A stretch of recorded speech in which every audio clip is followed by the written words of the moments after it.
Niadtong unang panahon, ang langit ug ang yuta nagatapdo ang ilang gugma, buhog sila sa kinaiyahan.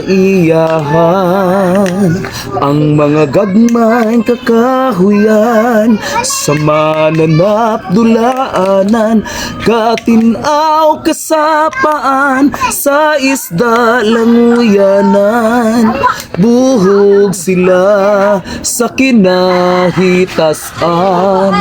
Kung pag-uusapan natin ang pambansang kasarinlan, nararapat lamang na tayo ay magmumula sa lupa at kung sino ang nagmamay-ari at kung sino ang naglalapastangan.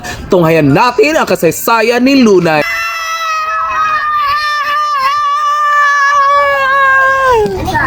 Hasta ako, pigapatay. May kari kami nga to karaitan, hasta kami nga turuot.